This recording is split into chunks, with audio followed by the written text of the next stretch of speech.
नमस्कार बच्चों, आज हम अपनी पाठ्य पुस्तिका रिमझिम का पाठ 14 बाघ आया उस रात कविता पढ़ेंगे। इस कविता के कवि नागार्जुन जी हैं।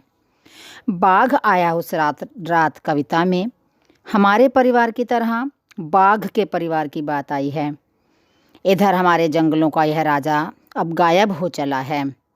बाघों का और वनों में रहने वाले दूसरे जीवों का शिकार करना मना है, लेकिन फिर भी चोरी छिपे इन बाघों को मारा जा रहा है।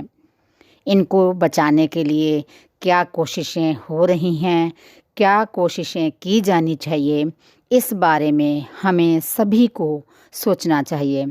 तो चलिए हम शुरू करते हैं अपनी कविता बाघ आया उस रात।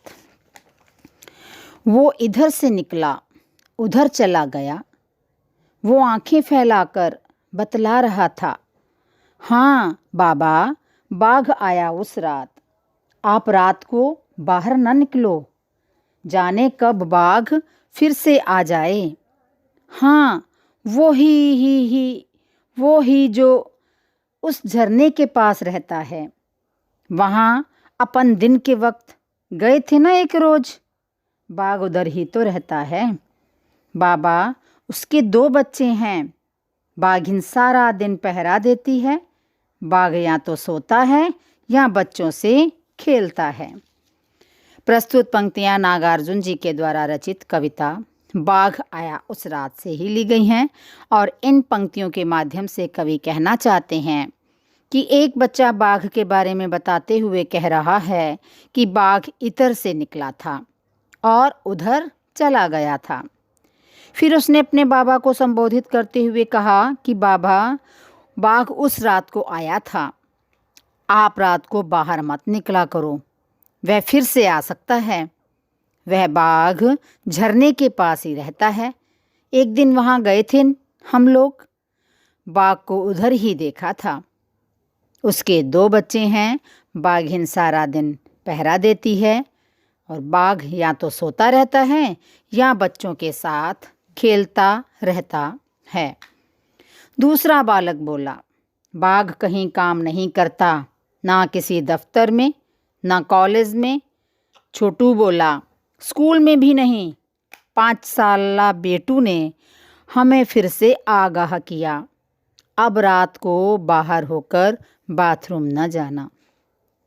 इन पंक्तियों के माध्यम से कवि कहना चाहते हैं कि बाघ के बारे में दूसरा बालक छोटू कहता है कि वह कोई काम नहीं करता, ना किसी ऑफिस में जाता है ना किसी कॉलेज में जाता है, वह तो स्कूल भी नहीं जाता है।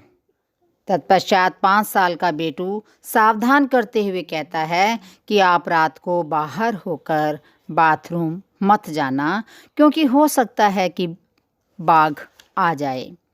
तो बच्चों, ये थी हमारी कविता बाघ आया उस रात। अब हम देखें कि बाघ आया उस रात कविता का उद्देश्य क्या है। जिस तरह से हम जंगलों का अंधाधुंध सफाया कर रहे हैं, भविष्य में मानव जीवन पर जंगली जानवरों का खतरा बढ़ना निश्चित है। जैसा कि हम अपने दैनिक जीवन में सुनते भी हैं कि ये जानवर फिर आक्रमण करते हैं।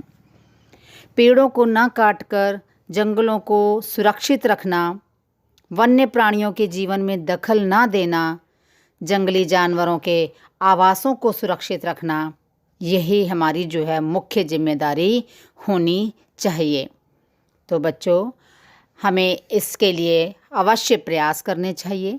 आज के लिए बस इतना ही, अगले पाठ में फिर मिलेंगे, तब तक के लिए नमस्कार।